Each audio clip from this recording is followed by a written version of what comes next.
ሰላም ተማሃሮ ንስኹምን ስድራቤትኩምን ጽቡቕትሉ በዓል ሙሉእ ተስፋዬ ሎሚ ንመሃሮ ምዕራፍ 11 እዩ ቅድሚኡ ግን እቶም ምዕራፍ 10 ዝተምሃርናዮም ፊደላት ክንደግሞም ወ ወርሒ ወ ው ዊ ዋ ዌ ው ዎ ዓ ዓሳ ዓ ዑ ዒ ዓ ዔ ዕ ዖ ሕጂ ንመሃሮ ፊደል ናይ መወዳእታ ናይ ዓድመ ፊደል እዩ እሱ ኸ ሃ እዩ ሃ ንምዝካር ሃመማ ንወስድ ሃ ሁ ሂ ሃ ሄ ህ ሆ ሃ ሁ ሂ ሃ ሄ ህ ሆ ሃ ሁ ሂ ሃ ሄ ህ ሆ ሃ ሁ ሂ ሃ ሄ ህ ሆ ሁ ህ ሆ ህ ሄ ሃ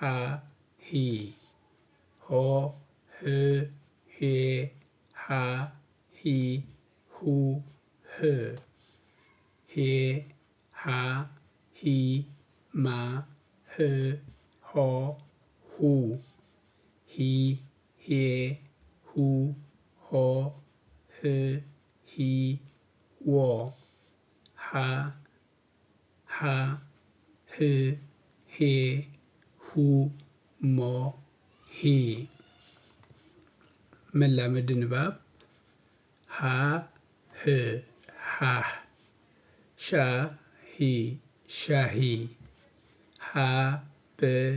ኒ ሃበኒ ን ህ ቢ ንህቢ ህ በ ይ ህበይ ሄ ዋ ን ሄዋን ሆ ቴ ል ሆቴል ሃ ካ ይ ሃካይ ይ በ ሃ ል ይበሃል ሃ ብ ታ ም ሃብታም ሃ ሻሂ ሃበኒ ንህቢ ህበይ ሄዋን ሆቴል ሃካይ ይበሃል ሃብታም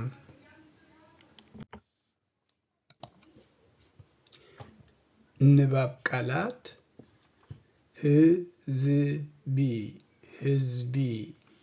ሃገር ሃገር ንህቢ ንህቢ ሻሂ ሻሂ ህያብ ህያብ ህበይ ህበይ ህዝቢ ሃገር ንህቢ ሻሂ ህያብ ህበይ ካብዚ ቀፂልና ኣብዚ ምዕራፍ እዚ ኮነ ኣብቲ ዝመፅእ ምዕራፍ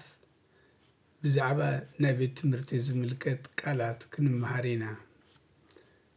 ቤት ትምህርቲ ቤት ትምህርቲ ቤት ትምህርቲ መምህር መምህር ቤት ትምህርቲ ቤት ትምህርቲ መምህር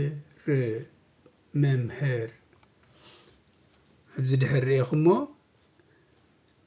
ንወዲ ተባዕታይ መምህር ይበሃል ንጓል ኣንስተይቲ ከዓ መምህር ይበሃል ብትግርኛ ንኽልቲኦም መምህር ኢና ንብሎም ንሰብኣይ መምህር ንሰበይቲ መምህር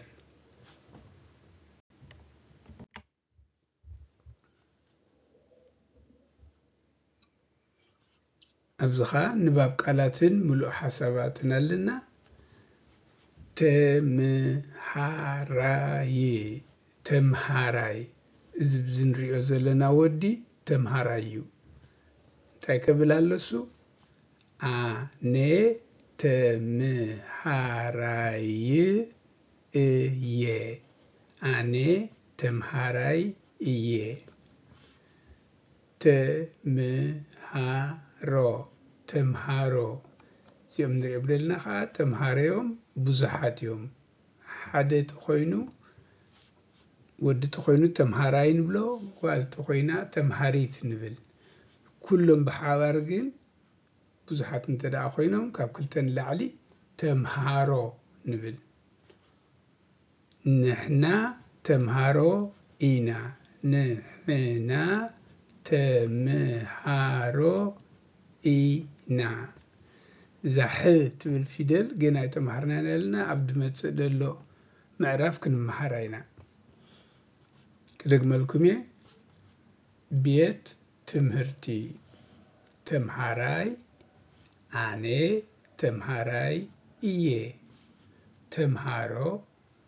ንሕና ተምሃሮ ኢና ተምሃሪት ኣነ ተምሃሪት እየ ነዚ ሙሉእ ሓሳብ እዚ ኣብቲ ዝመፅእ ዘሎ ምዕራፍና መቐፀልታ ክንገብረሉ ኢና ማለት እዩ ኣብ ምዕራፍ 12 ስጋብ ሕጂ ዝተምሃርናዮም ፊደላት በ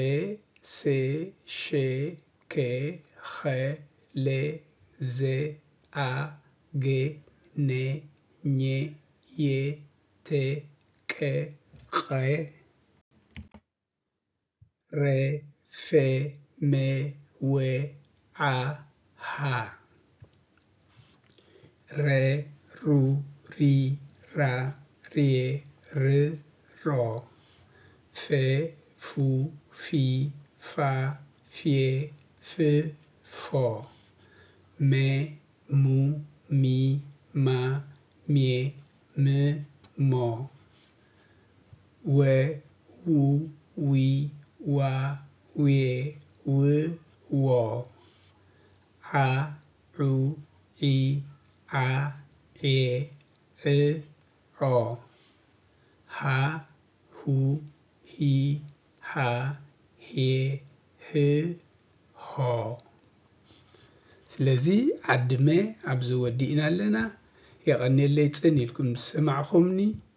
ኣብ ዝመፅእ ዘሎ ትምህርቲ ስጋብ ንራኸብ ብሰላም ቅንዩ ከይሓልፈኩም ምምዝጋብ ኣይትረስዑ